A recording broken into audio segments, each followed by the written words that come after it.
السلام علیکم ورحمۃ اللہ وبرکاتہ۔ درود سے پڑھیے اللہم صلی علی محمد وعلی آلہ سیدنا اللہم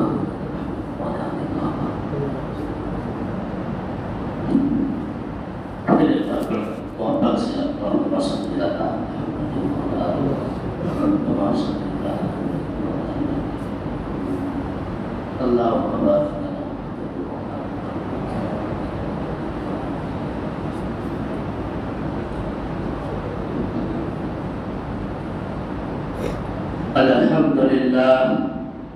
الحمد لله رب العالمين والصلاة والسلام على سيد الأنبياء والمرسلين محمد وآله وأصحابه أجمعين وأشهد أن لا إله إلا الله وحده لا شريك له وأشهد أن سيدنا مولانا محمدا عبده ورسوله أما بعد فأعوذ بالله من الشيطان الرجيم بسم الله الرحمن الرحيم إنا أعطيناك الكوثر فصل لربك وانحر إن شانئك هو الأبتر وقال النبي صلى الله عليه وسلم طهروا أفواهكم فإنها طرق القرآن أو كما قال صلى الله عليه وسلم۔ میرے واجب الاحترام قابل قدر بزرگوں اور نوجوان دوستوں، آج ہی کی رات شب برات ہے۔ آنے والا مغرب کے بعد سے اس کا وقت شروع ہو جاتا ہے اور صبح صادق تک اس کا وقت، اس کا ٹائم باقی رہتا ہے۔ کچھ باتیں تو آپ حضرات نے اس سے پہلے والا جمعہ کے اندر سماعت فرمائی، کچھ باتیں اور ہیں، اس کو عرض کر دیں اور دعا کیجیے اللہ تعالیٰ ہمیں بھی آپ کو بھی اس رات سے فائدہ اٹھانے کی توفیق عطا فرمائے۔ اتنی بات تو تقریباً طے ہے کہ یہ رات جو شب برات کہلاتی ہے یا شب دور یا شب برکت یا شب رحمت وغیرہ، یہ سب نام ہیں۔ اتنی بات طے ہے تمام احادیث کو ملانے کے بعد کہ اس رات میں اور یہ رات اور راتوں کی بنسبت اپنے اندر خیر اور برکت زیادہ رکھتی ہے، اور ایک وجہ یہ بھی ہے کہ شروع سے ایک بڑی امت اور بڑا طبقہ اس کے اوپر عمل کرتا ہوا چلا رہا ہے۔ یہ الگ بات ہے کہ کچھ تبدیلی آئی ہے، کچھ بدلاؤ آیا ہے، یہ بھی اللہ ہی کا شکر ہے۔ پہلے لوگ آتش بازی میں مقابلہ کرتے تھے، طوطا بڑھی اور جو ہے حلوہ اور اسی طرح سے پوڑی پکوڑی مقابلہ ہوتا تھا پٹاخے چھوڑنے میں، تو خیر اللہ نے اب اس لعنت سے حفاظت فرمائی اور آئندہ بھی اللہ محفوظ رکھے۔ تو اس رات کی خصوصیت ہے، اس میں کوئی شک اور شبہ کی گنجائش نہیں۔ اور ایک بات اور یاد رکھیں کہ اس رات میں جو بھی عبادت ہے وہ سب کی سب عبادت انفراداً ہے، اجتماعاً نہیں ہے۔ انفرادی، اس کا مطلب یہ ہے کہ آپ اپنے گھروں میں رہ کر اپنے طور سے تنہا نوافل پڑھیے، ذکر کیجیے، تلاوت کیجیے، دعا کیجیے، استغفار پڑھیے، درود پڑھیے، اور جو مرضی ہے وہ آپ کر سکتے ہیں۔ یہ ہے انفرادی، تنہا، اکیلے۔ اجتماع اس رات میں کوئی بھی عبادت احادیث سے منقول نہیں ہے، ثابت نہیں ہے کہ مسجدوں میں آیا جائے اور امام صلاۃ الحاجت اور صلاۃ التسبیح اور صلاۃ التہجد اور دوسرے نوافل امامت اور کسی کے امامت میں پڑھی جائے، ایسی کوئی روایت موجود نہیں ہے، یہ سب کے سب بدعات ہیں اور خرافات ہیں، شریعت کا اس سے کوئی تعلق نہیں۔ آپ اپنے گھروں میں رہ کر خوب دعا مانگیے، خوب نمازیں پڑھیے، کوئی بات نہیں ہے، اپنی طاقت و سخت مطابق، لیکن مسجدوں میں آ کر جماعت سے نماز پڑھنا یہ ثابت نہیں ہے، اس لیے کہ امام الانبیاء محمد رسول اللہ صلی اللہ علیہ وسلم کی نبوت کے بعد جو 23 سالہ زندگی ہے اس میں سے آپ نے کبھی بھی یہ عمل نہیں کیا، اور نہ صحابہ نے کیا، نہ خلفاء راشدین نے کیا، نہ تابعین نے کیا، نہ بزرگان دین نے کیا، اور آج بھی اللہ والے ایسا نہیں کرتے ہیں۔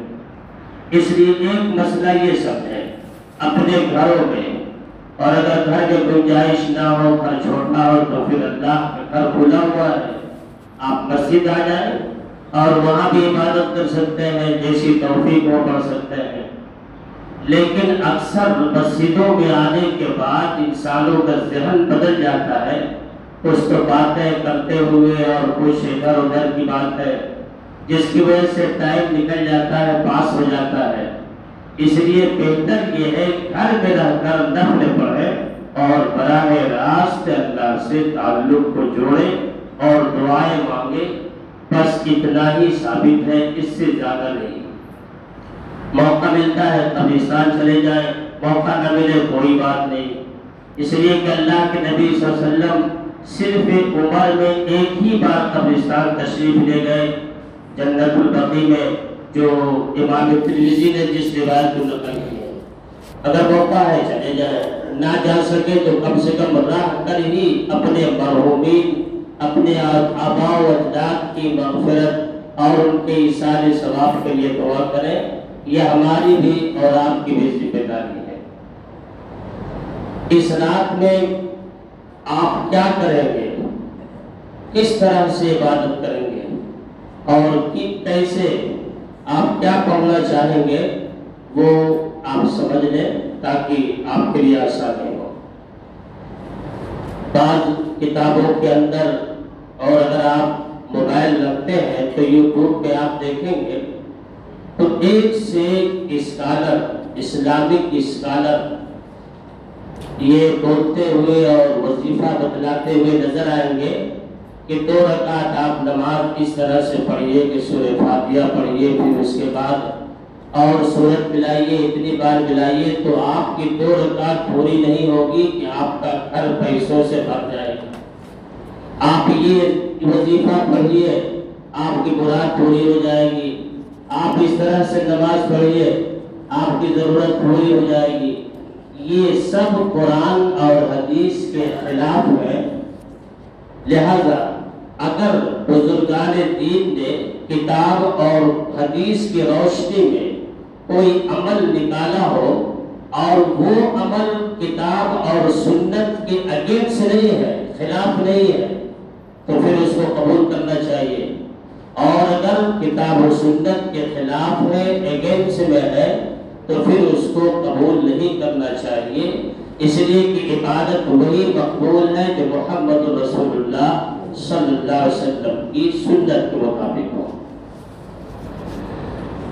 رزق میں برکت، وسعت، یہ تمام چیزیں ایسی ہیں جس کا تعلق دل سے ہوتا ہے اور جس کا تعلق آدمی کی محنت سے ہوتی ہے۔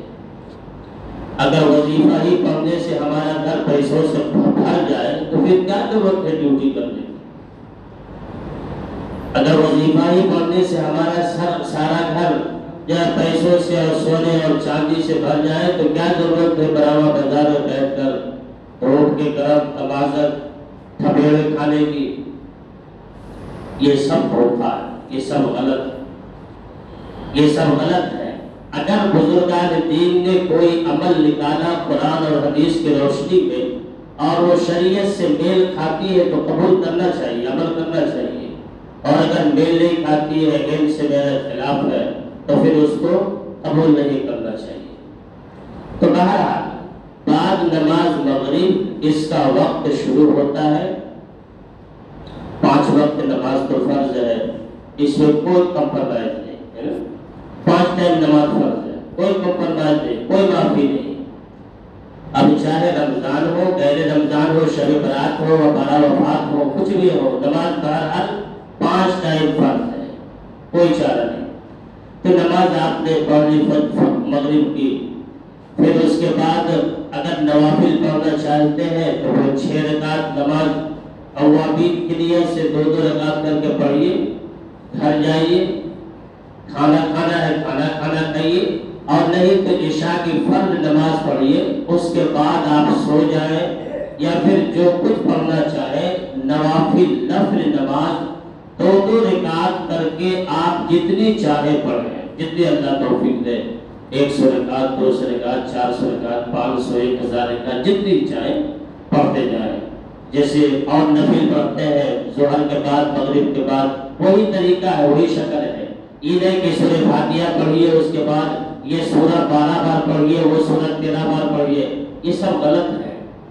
آپ نفل نماز 2 رکعت کی نیت باندھ کر جتنی چاہے پڑھیں، 100، 200، 10، 12 جو بھی ہو سکے پڑھیے۔ پھر اسی نفل نماز میں آپ کے صلاۃ الحاجت بھی ہے، ضرورت کی نماز 2 رکعت پڑھیے، اللہ کے سامنے اپنی ضرورت کو رکھیے۔ پھر اسی نفل نماز میں صلاۃ التسبیح کی نماز ہے، وہ بھی آپ پڑھ سکتے ہیں، لیکن ذرا وہ بہت مشکل طلب ہے، اس کو پوچھنا پڑے گا، سمجھنا پڑے گا۔ پھر یہ سب کچھ نہ ہو سکے تو کم سے کم 2 بجے، 3 بجے یا 4 بجے اٹھ کر کے آپ جو ہے 6 رکعت یا 8 رکعت تہجد کی نماز پڑھ لیجئے اور آپ دعا کر لیجئے۔ اسی ضمن میں اگر آپ کو قرآن پڑھنا آتا ہے تو قرآن پڑھیے، اسی ضمن میں کبھی آپ دعا مانگیے، اسی ضمن میں آپ درود شریف پڑھیے، استغفار پڑھیے، اسی ضمن میں اگر نیند آ رہی ہے تو سو بھی جائیے، اسی ضمن میں آپ جو چاہے کریں۔ اتنا ضرور ہو کہ پٹاخہ آتش بازی نہ ہو، اتنا ضرور ہو کہ جھوٹ بنا کر بازار میں طواف نہ کریں، چکر نہ کریں، ورنہ بجائے ثواب کے گناہ بن جائے گا۔ تو یہ شب برات کا طریقہ ہے، آپ کو جو پسند ہو اس طرح سے آپ کر سکتے ہیں۔ ان تمام نمازوں میں اور نوافل میں سب سے محترم بشان نماز وہ تہجد کی نماز ہے۔ اور ایک بات یاد رکھیں، یہ صرف شب برات کے لیے ہم عرض نہیں کر رہے ہیں، بلکہ یہ جب تک آپ کی زندگی سلامت رہے، اللہ سلامت رکھے، آپ تہجد کی نماز کی پابندی کریں، اپنی زندگی کا جزو بنا لیں، انشاءاللہ یہ قبر کے لیے بھی اور آخرت کے دوسرے منازل کے لیے بھی روشنی کے کام آئیں گے۔ تہجد کی نماز بہت نازک ترین نماز ہے، آپ یاد رکھیں۔ فرض نماز پڑھنا بہت آسان ہے نا، بہت آسان ہے، آسانی سے آپ پڑھ سکتے ہیں۔ تہجد کی نماز اپنے دامن میں بہت نزاکت رکھتی ہے، بہت نزاکت، اور یہ اللہ سب کو توفیق نہیں دیتے، سب کو توفیق نہیں دیتے۔ اللہ جسے اپنا محبوب پسندیدہ بنانا چاہتا ہے اسے ہی تہجد کی توفیق عطا فرماتا ہے۔ تہجد کیا چیز ہے ذرا سے تفصیل بتا دیں گے۔ تو تہجد کی نماز کی آپ پابندی کیجیے، انشاءاللہ اس میں وہ لذت اور وہ چاشنی ہے جو آپ کو کسی اور چیز میں محسوس نہیں ہوگی۔ یہ پریکٹیکل بات کرتا ہے، تجربات کی بنیاد پر، اس لیے کہ جو بھی نمازیں ہیں، چاہے فرض ہو، اشراق ہو، چاشت ہو، اوابین ہو، اس کے علاوہ جو بھی نمازیں ہیں اس کے لیے وضو کیجیے، نماز پڑھ لیجیے، لیکن تہجد کی نماز کے لیے باضابطہ تہجد سے پہلے اس کی تیاری کی جاتی ہے، تب جا کر وہ نماز پڑھاتی ہے۔ اگر تیاری نہ کی جائے تو نہیں پڑھاتی ہے۔ یہ کیسے حاصل ہوگا؟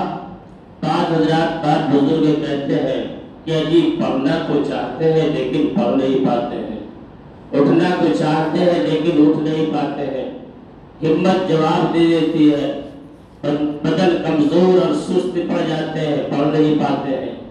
یہ بات بالکل صحیح ہے، 100% درست ہے، انسان چاہتے ہوئے بھی نہیں پڑھ پاتا ہے، لیکن اللہ کے نبی صلی اللہ علیہ وسلم نے اس نماز کو پانے کے لیے اور اس دولت اور اس نعمت کو حاصل کرنے کے لیے کچھ آداب بتلائے ہیں، اس آداب کو اگر آپ سامنے رکھیں گے تو یہ خود بخود آپ کو یہ نماز آگے بڑھ کر آپ سے پڑھوائے گی۔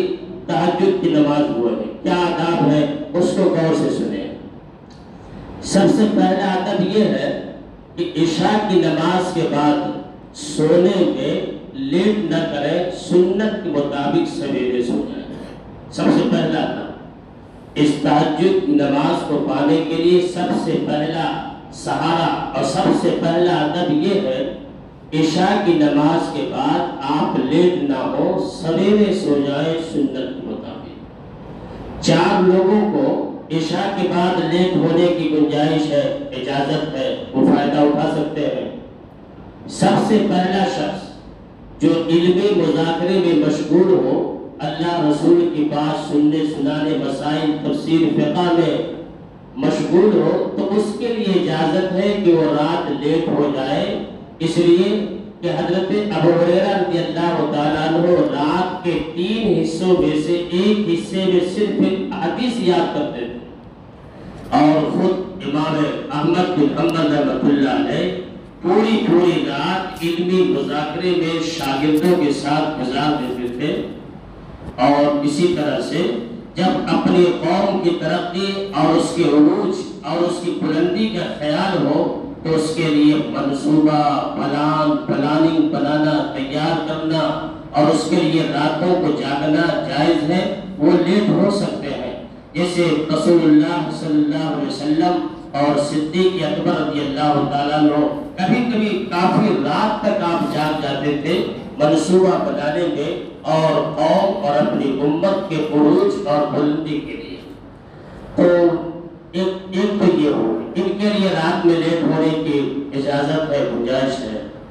اور دوسرا وہ آدمی ہے جس کے گھر میں کوئی مہمان آ جائے، وہ میزبان اپنے مہمان کی ضیافت کے لیے، اس کے کھانے بنانے کے لیے اور ساری چیزوں کو وجود میں لانے کے لیے اگر رات لیٹ ہو جائے تو اس کے لیے لیٹ ہونے کی اور تاخیر ہونے کی اجازت ہے، وہ اس اجازت سے فائدہ اٹھا سکتے ہیں، ہے نا۔ اور تیسرا وہ آدمی جو میاں بیوی ہو، ان کے لیے بھی رات میں لیٹ ہونے کی اور دیر سے سونے کی شرعاً اجازت ہے، وہ اس اجازت سے فائدہ اٹھا سکتے ہیں۔ تو یہ 3-4 لوگ ہوئے جن کے لیے رات میں لیٹ سے سونے کی اجازت ہے۔ اس کے علاوہ کسی کے لیے رات کو لیٹ میں سونے کی اجازت نہیں ہے۔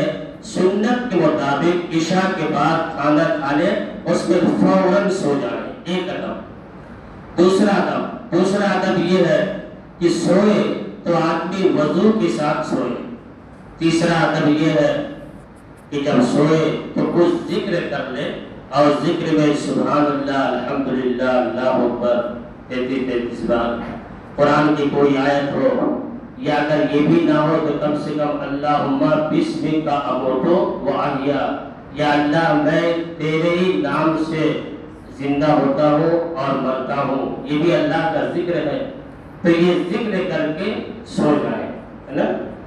اگر یہ 3 چیزوں کی تیاری کر لیتے ہیں تو پھر مجھے امید ہے کہ چونکہ فیصلے اللہ کی طرف سے دل کی کیفیت پر ہوتے ہیں، دل کی کیفیت پر، اگر دل کے اندر یہ ارادہ ہو تو پھر اللہ کو اگر پسند ہوگا اور اللہ یہ چاہے گا کہ میرا یہ بندہ چاہتا ہے کہ مجھ سے ہم کلام ہو اور مجھ سے بات کرے، تو اللہ اپنے فضل سے آپ کو ضرور اٹھائے گا اور تہجد کے لیے آپ کو پڑھنے کے لیے تیار کرے گا۔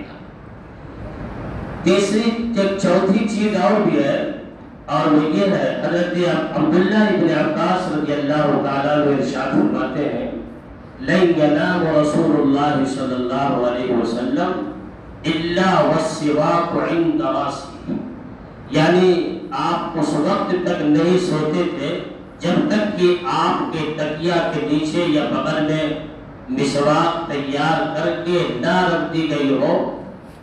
سیدہ عائشہ تمام مومنوں کی ماں رضی اللہ تعالیٰ عنہ مسواک تیار کر کے سرہانے میں تکیہ کے بغل میں رکھ دیتی تھی۔ آج ہم سوتے ہیں تو سونے کے وقت میں یا تو سرہانے میں آئی فون ہوتا ہے یا گلیکسی ہوتا ہے یا پھر اسی طرح سے ریموٹ ہوتا ہے، اور فیس بک دیکھتے دیکھتے سو جاتے ہیں، پتہ نہیں کب نیند آ گئی۔ یاد رکھنا چاہیے ایسی جگہوں پر تہجد کبھی نہیں آتی ہے، شیطان کا غلبہ ہوتا ہے۔ ایسی جگہوں پر تہجد نہیں آتی، وہاں شیطان کا غلبہ ہوتا ہے۔ بہرحال جب آپ بیدار ہو گئے تو رسول اللہ صلی اللہ علیہ وسلم کا طریقہ یہ تھا کہ بیدار ہونے کے بعد استيقظ النبي صلی اللہ علیہ وسلم فجعل يمسح النوم عن وجهه بيده۔ اٹھنے کے بعد آپ اس طرح سے ہتھیلی کو لیتے تھے اور چہرہ کے اوپر 3 بار پھیرتے تھے، اور رہی صحیح نیند بھی ختم ہو جاتی تھی۔ پھر اس کے بعد مسواک لیتے تھے، وضو بناتے تھے، اور قرآن کی یہ آیت ان فی خلق السماوات والارض واختلاف اللیل والنہار لآیات لأولی الالباب، اس کی آپ تلاوت فرماتے تھے۔ پھر آپ باضابطہ جو ہے تہجد کے لیے تیار ہو جاتے تھے۔ تو یہ سونے کے وقت دعائیں پڑھنا، ذکر کرنا، یہ بہت اہم چیز ہے۔ سونے کی دعائیں یاد ہونی چاہیے، ہمارے ہر نوجوان کو یاد ہونا چاہیے۔ اللہم بسمک متواہیا، سونے کے بعد کی دعائیں جو ہے الحمدللہ الذی احیانا بعد ما اماتنا والیہ النشور، یہ سب دعائیں ہیں بلاؤں کو دور رکھنے کے لیے بہت بڑا ہتھیار ہے۔ افسوس ہمارا نوجوان ان تمام چیزوں سے غافل اور بے خبر ہے۔ اسی لیے اس دعا میں یہ فرمایا الحمدللہ الذی بسم اللہ اموت و احیا، اللہ کے نام سے میں مرتا ہوں اور زندہ ہوتا ہوں۔ استیقظ و انام، آپ نے نہیں فرمایا کہ اللہ کے نام سے سوتا ہوں اور اللہ کے نام سے جاگتا ہوں، نہیں، آپ نے فرمایا اموت، مرتا ہوں، و احیا، زندہ ہوتا ہوں۔ اس میں اشارہ ہے کہ آدمی جب نیند میں چلا جاتا ہے، اللہ تعالیٰ اس کے روح کو کھینچ لیتا ہے، اور جب وہ چاہتا ہے روح کو واپس کر دیتا ہے، اور جب نہیں چاہتا تو روح کو واپس نہیں کرتا۔ لوگ یہی کہتے ہیں کہ سویا تھا بیچارہ، سویا سویا ہی مر گئے۔ تو یہ روح اصل میں نیند بھی ایک طرح سے یہ چھوٹی موت ہے، الموتۃ الصغریٰ، یہ نیند اللہ کی طرف سے ایک چھوٹی موت ہے، اس لیے مرنے سے پہلے دعا پڑھی جاتی ہے، اور جب نیند سے بیدار ہوتے ہیں اس وقت بھی دعا پڑھی جاتی ہے اور اللہ کا شکر ادا کیا جاتا ہے۔ تو یہ وہ آداب ہے جو آپ کو تہجد کے لیے بیدار کر سکتے ہیں۔ ایک تیسری چیز ہے، بالفرض آپ بہت تھکے ہوئے ہیں، بہت پریشان ہیں اور نیند کا غلبہ ہے، آپ نہیں اٹھ سکتے ہیں، بالفرض آپ اٹھ گئے، اٹھ کر آپ بیٹھیے، اور بیٹھنے کے بعد کم سے کم یہ 4 کلمات پڑھ لیں، سبحان اللہ والحمد للہ ولا الہ الا اللہ واللہ اکبر ولا حول ولا قوت الا باللہ۔ یہ 5 کلمات ہیں۔ اگر آپ نے 5 کلمات پڑھ لیے اور پڑھنے کے بعد اپنی زبان میں جس حالت میں ہو، وضو رہے نہ رہے، بستر پر آپ جو دعا مانگیں گے اللہ آپ کی دعا کو ضرور قبول کرے گا انشاءاللہ۔ یہ 5 کلمات پڑھنے کے بعد، اس کا یہ مطلب نہیں کہ ہم اجازت دے رہے ہیں کہ تہجد نہ پڑھیں، یہی دعا مانگ لیا کریں۔ ایک حدیث سے سہارا لے کر ہم یہ بات عرض کر رہے ہیں کہ اگر ٹائم نہیں ہے، جس میں اجازت نہیں دیتا ہے، تو کم سے کم سبحان اللہ والحمدللہ ولا الہ الا اللہ واللہ اکبر ولا حول ولا قوت الا باللہ، یہ 5 کلمات پڑھیے، پھر اپنی زبان میں جو مانگنا ہو مانگیے، اللہ ان کلمات کی برکت سے آپ کی دعا کو قبول فرمائے گا۔ چونکہ سونے سے پہلے نیت تہجد پڑھنے کی تھی، آپ نہیں اٹھ سکے، آپ کا جسم ساتھ نہیں دے سکا، اللہ چاہے گا تو تہجد پڑھنے کے برابر بھی ثواب عطا فرمائے۔ تو اگر دعا ہی مانگنی ہے تو پھر میری آپ سے گزارش ہے کہ آپ دعا یہ مانگا کریں، جب بھی اور خاص طور سے آج اور اسی طرح سے شب قدر جب بھی موقع ملے، یا اللہ ہمارے والدین کی مغفرت فرما، سب سے پہلی دعا، یا اللہ ہمارے والدین کی مغفرت فرما۔ ہم لوگ تو بڑے ناشکرے ہیں، ناقدرے ہیں، ماں باپ نے پیدا کیا اور پڑھایا لکھایا، اس لائق بنایا اور بہت ساری زمین جائیداد مکان دکان کھیت کھلیان دے کر چلے گئے، لیکن ہمیں توفیق نہیں ہوتی ہے کہ اپنے ماں باپ کے لیے دعا کر سکیں، اس لیے اس کے احسان کو پورا نہیں کیا جا سکتا ہے۔ تو سب سے پہلی دعا رب اغفر لی ولوالدی وللمؤمنین یوم یقوم الحساب، سب سے پہلی دعا یا اللہ ہمارے والدین کی مغفرت فرما، ہے نا؟ یہ دعا کا طریقہ آپ کو بتایا ہے، اس کو یاد رکھیے گا، یا اللہ ہمارے والدین کی مغفرت فرما۔ دوسرے نمبر پر یا اللہ ہمیں صحت عطا فرما اور ہدایت پر قائم رکھ، ہدایت پر قائم رکھ۔ تیسری چیز یہ کہ یا اللہ ہماری اولاد کو نیک صالح بنا دے، اور ایک چوتھی چیز یہ ہے یا اللہ امت کے جتنے بھی مرد اور عورتیں دنیا سے جا چکے ہیں یا اللہ سب کی بخشش فرما، اور جو موجود ہیں ان پر کرم فرما، اچھے اعمال کی توفیق عطا فرما۔ یہ اگر 4 دعائیں آپ نے مانگ لی، گویا کہ ساری چیزیں آپ نے اللہ سے مانگ لی۔ اس لیے سب سے پہلے اپنے ماں اور باپ کو دعا میں شامل کریں، پھر اپنی صحت اور اپنی ہدایت پر قائم رہنے کی دعا، اپنے اولاد کے لیے نیک صالح بننے کی دعا، اور پھر تمام امت کے مرحومین اور تمام امت کے موجودین کے لیے یا تو ثواب یا پھر جو ہے ان کے لیے اچھے عمل کی دعا کرنا۔ یہ اگر آپ نے 4 چیزیں کر لی تو گویا کہ بہت کچھ آپ نے دعا مانگ لی۔ آج کے زمانے میں اگر اولاد نیک صالح ہے تو آپ کو بہت بڑی دولت مل گئی، بہت بڑی دولت، اور اگر اولاد نیک صالح نہیں ہے تو اللہ کی طرف سے بہت بڑا عذاب ہے۔ تو اولاد کا نیک صالح ہونا یہ بہت بڑی خوش نصیبی ہے، خود نصیبی ہے۔ تو مل ملا کر یہ بات سامنے آئی مغرب کی نماز کے بعد، دیکھیں بھائی نماز کا اہتمام آپ کو کرنا ہی پڑے گا۔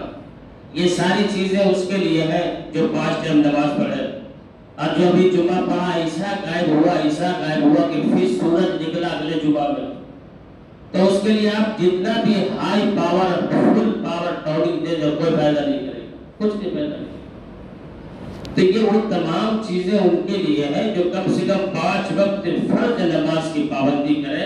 پھر یہ سب چیزیں ہیں، تہجد ہے، اوابین ہے، تلاوت ہے، اور یہ ساری چیزیں۔ اور جب 5 ٹائم نمازیں نہیں پڑھے، آپ لاکھ وظیفہ پڑھتے رہے، آپ لاکھ پریاس کرتے رہے، کوشش کرتے، کچھ فائدہ نہیں ہوگا۔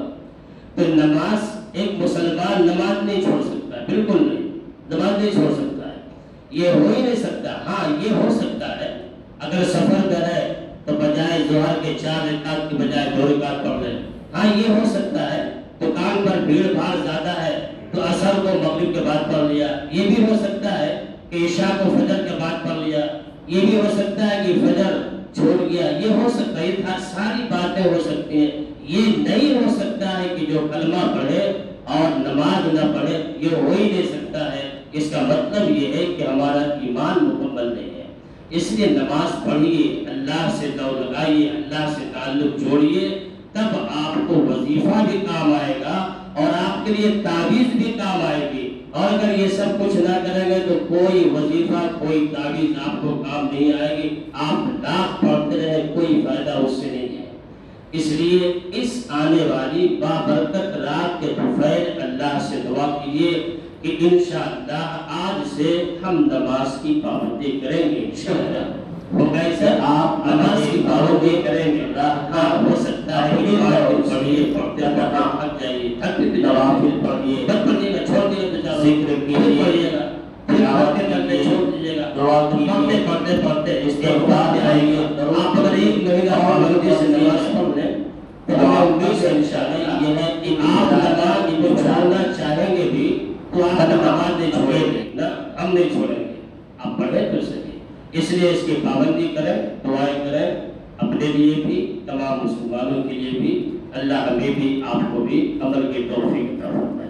رات میں عبادت کے بعد پھر 15ویں شعبان کو روزہ رکھنا چاہیے، بہتر ہے، اچھا ہے۔